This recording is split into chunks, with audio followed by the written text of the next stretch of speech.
ሜይ 3 በፈረንጆች ሜይ 3 2026 የሚጀምር ለአንድ ወር ተኩል ወይም ለሁለት ወር የሚቆይ የአገልግሎት ጥሪ ላላችሁ መንፈስ ቅዱስ እንደምታገለግሉ በተለያየ መንገድ በድምፅ በራእይ በነቢያት የተናገራችሁ እንዲሁም የማገልገል ፍላጎትና ፋሽኑ በውስጣችሁ ያለ ከዛም ውጭ ደግሞ እግዚአብሔርን በምንድን ነው የማገለግለው በሚለው ኮንፊዥን ውስጥ ላላችሁ ሰዎች በሙሉ ከሜይ 3 ጀምሮ ለሁለት ወራት የሚሆን የእግዚአብሔርን ድምፅ እንዴት እሰማለሁ፣ አይኖቼ እንዴት ይከፈታሉ፣ እንዴት የጸሎት ላይፌን አሳድጋለሁ፣ እንዴት የእግዚአብሔርን ቃል በጥልቀት መረዳት እችላለሁና እንዲሁም በሌሎች ቶፒኮች ዙሪያ ለሁለት ወራት የማስተምር መሆኑን መናገር ፈልጋለሁ።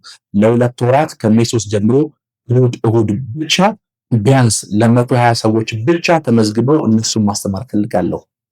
አሁን ይህንን ማስታወቂያ የምሰሙ ከ120ዎቹ መካከል አንዱ እኔ ነኝ የምትሉ ከኢትዮጵያ ውጭ ያላችሁ ይህንን እድል አንድ ሰው ቀርቦ እናንተ እንደዚህ የሚያገለግሉበት እድል ያጣችሁ ሰዎች በሙሉ እንድትመዘገቡ ጥሬን ማስተላለፍ ፈልጋለሁ። አሁን በምታዩት በዚህ ስልክ ቁጥር ብቻ ስልክ ቁጥር ብቻ ከማስታወቂያው ከጀመረበት እስካሁን ሰዓት ድረስ ባለው ስልክ ቁጥር በቴሌግራም እና በዋትስአፕ ብቻ በመደወል እንዴት ነው መመዝገብ የምችለው የሚለውን በመጠየቅ መመዝገብ የምትችሉ መሆኑን ማሳወቅ ፈልጋለሁ። አንዳችሁም እንዳትቀሩ፣ ለሁላችሁም የተዘጋጀ ነው። ይሄ እድል እንዳያመልጣችሁ ደግሞ ለሁላችሁም በሚሆን መንገድ ኦፈር የተደረገ ነው።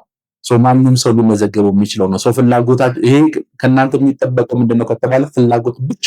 አንዳችሁም እንዳትቀሩ ከአሁን ሰዓት ጀምሮ በመደወል በቴሌግራም እና በዋትስአፕ እንዲሁም በዚሁ ስልክ ዳይሬክት መደወል ትችላላችሁ። መመዝገብ የምትችሉ መሆኑን መናገር ፈልጋለሁ። ሻሎም